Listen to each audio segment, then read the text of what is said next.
기본 인대를 그려보셨으니까 그 위에 도식화 어떻게 입히게 되는지 또 설명을 드리겠습니다. 일단 처음에는 똑같이 저도 센치로 위치를 잡아 볼게요. 여러분들도 센치를 먼저 그려서 하는 연습 필요하시니까 이렇게 다시 한번 복습하는 차원에서 해보겠습니다. 1.5 되는 위치, 2cm 내려온 3.5 되는 위치, 또 2cm 내려온 5.5cm, 그리고 마지막은 7.5 되는 위치입니다. 그리고 그레이딩 자를 이용을 해서 수직이 되는 선 그려주시고,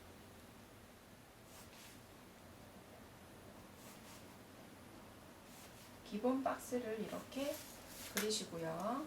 이제 여기서부터 이제 칼라 부분, 어깨선 부분이 시작이 되겠죠. 자, 기본 인대 목선 1cm 이렇게 비워두고요. 이제 제가 지금 그릴 거는 기본 셔츠예요. 기본이 되는 셔츠.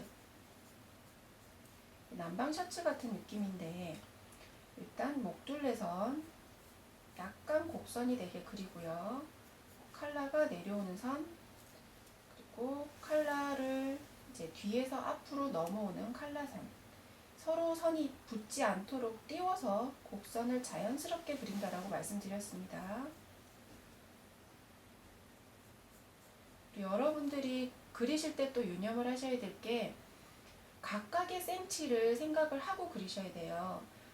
이제 실제로 옷을 제작하실 줄 알고 패턴을 그릴 줄 아시는 분들이라면 이게 어떤 말인지 참 이해가 빠르실 겁니다. 예를 들어 이제 앞에 칼라가 안목점에서 몇 센치가 내려와서 파이는지 이런 거 말씀드리는 거죠. 이제 보통 우리가 뒷목둘레 8cm 정도 잡으면 앞목둘레는 7.5에서 8cm 이제 똑같이 잡고 내려오는 선에서 1cm를 파냐, 2cm를 파느냐, 아니면 위로 더 올리느냐, 이제 그런 기준점을 잡고 디자인을 하시잖아요. 이제 기본적인 셔츠는 제가 그리지만 여러분이 응용해서 그리실 때는 얼마만큼 파는지 또는 얼마만큼 위로 올라가는지를 계산을 하셔서 그리시면 좋을 것 같아요. 자, 또 이제 다른 부분에서 또 언급을 해드릴게요. 자, 칼라 부분 기본적으로 파이는 위치입니다. 그리고 칼라 셔츠에서 밴딩이 있는 부분이에요. 밴딩이 있는 거는 이렇게 일단 앞 중심에서 여며지지만 밴딩 때문에 이만큼이 더 오게 되겠죠.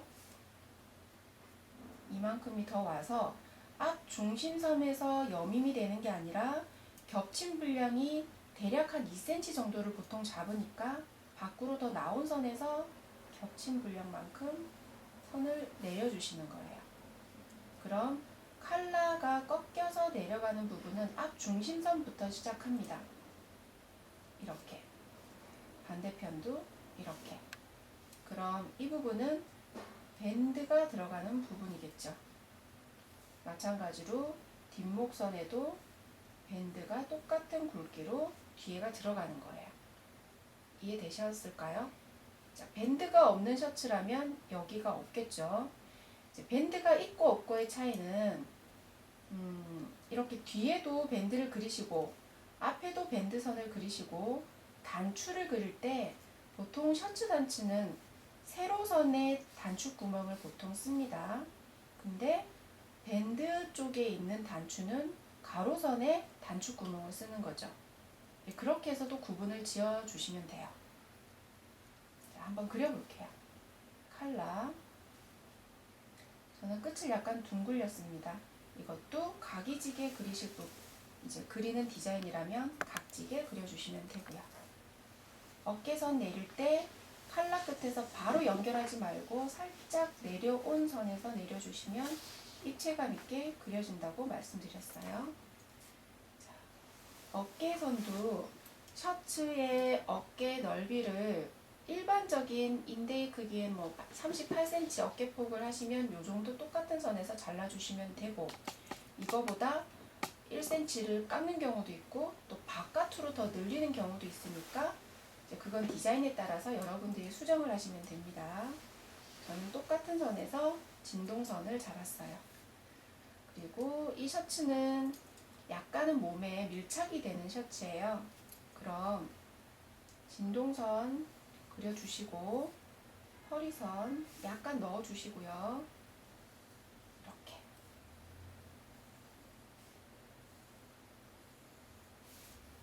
그리고 앞처진 분량이 당연히 있을 거니까 조금 처지게 그려주시고, 자, 이거는 여민부 분량 아니고요. 중심선입니다.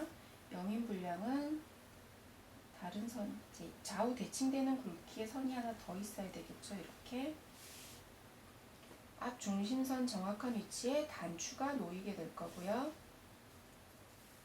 단추는 밴드에 하나 달리고, 단추 개수에 따라 달라지는데 보통은 여자분들 이제 타이트한 셔츠를 입으면 가슴 쪽에서 벌어지는 현상이 있기 때문에 대부분 비피점 위아래 중심으로 해서 단추가 하나 더 달려줘야 돼요. 그럼 이 위치가 잡혔다면 똑같은 폭으로 단추가 한 개 더 있을 거고, 똑같은 폭으로 단추가 한 개 더 있을 거고, 단추가 7개, 6개 되는 거에 따라서 단추 간격은 정하시면 됩니다.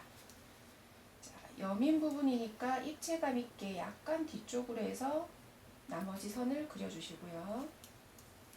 소매 부분은 자, 셔츠니까 자연스럽게 어깨가 내려가도록,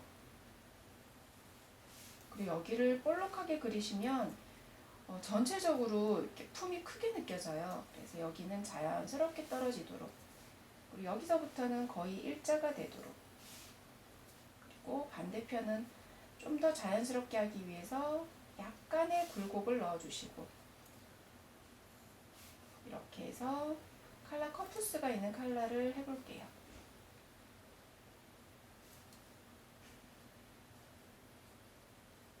이렇게.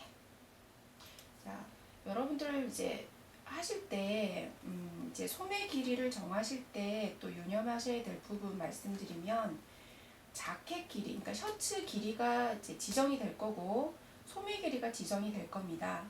예를 들어서 소매는 보통 58에서 60cm 정도 보통의 길이에요. 짧으신 분들도 있고 더 긴 분도 있고 디자인에 따라서 길이가 달라지겠지만 기본적인 센치는 58에서 60cm 정도를 잡으니까, 여기서부터 60cm가 내려왔다면 실제 셔츠 길이가 똑같이 60cm라면요. 소매보다는 당연히 짧아야 되겠죠. 왜냐면 이 기초선에서 4cm 정도가 내려왔기 때문에. 이해되시죠? 그거를 항상 유념하셔서 셔츠 길이도 60이고 소매 길이도 60인데 똑같은 선에서 이게 햄라인이 끝난다. 그럼 그 그림은 틀린 거예요. 자, 나중에 또 그리면서 한 번 더 말씀드리겠습니다. 반대편 소매 좌우 대칭 생각하시면서 그려주세요.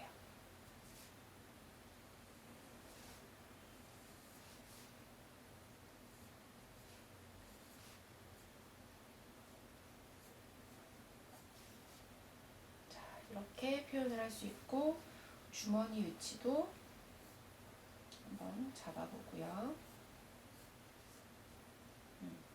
이제 기본적인 셔츠를 지금 제가 그린 거고, 기본 셔츠에서 또 변형된 도시카를 생각하자면 러플이 많이 달려있는 블라우스 그려볼 수 있을 것 같아요. 그래서 셔츠에서 응용되는 블라우스 하나 더 그려보겠습니다. 기초 박스 똑같이 그려주시면 돼요.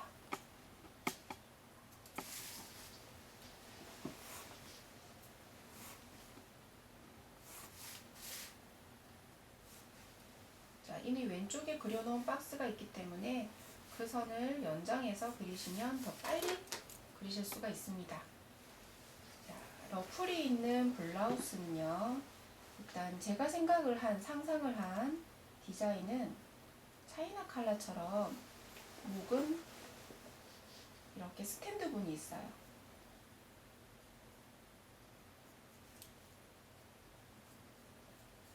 이렇게 칼라가 연결되고, 어깨선,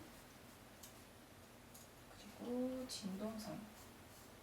얘는 품이 있습니다. 품이 있지만 허리선에서 주름을 잡아주기 때문에 허리로 갈수록 이렇게 입체감 있게 허리에서 주름을 잡은 모습이에요. 그리고 허리 부분은 핀턱처럼 겹치고 겹치고 겹쳐서 입체감이 있는 허리띠를 만들 거예요. 같은 원단으로. 이거는 제가 이제 상상 속에 디자인을 하는 겁니다. 이렇게 해서 핀턱지는, 턱이 지는 허리선을 만들 거고요.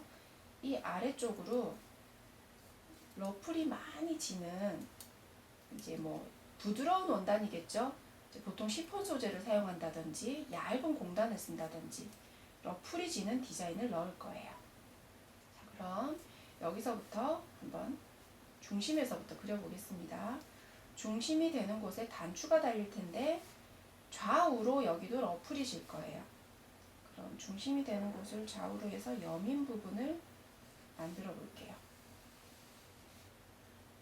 기장은 여기까지. 그리고 첫 번째 단추가 중심에 있고요. 두 번째 단추, 저는 단추를 조금 여기는 많이 해보겠습니다. 이제 BP점에서 여며지는 것 사이에 하나가 더 들어가는 거죠. 같은 간격으로 단추를 모두 그렸습니다. 그리고 반대쪽 좌우로 러플이 많이 나오는 거예요. 자, 칼라선에는 안으로 들어갔기 때문에 러플은 안에서부터 시작됩니다.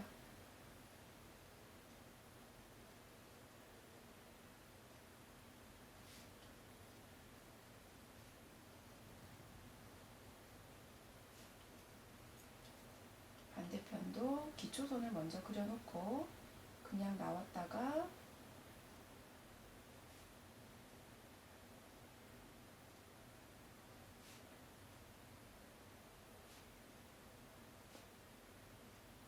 이렇게. 지금은 좀 딱딱해 보이는데 선을 연결을 해볼게요. 저희 프릴 그리는 방식인데 옆으로 그린 거예요.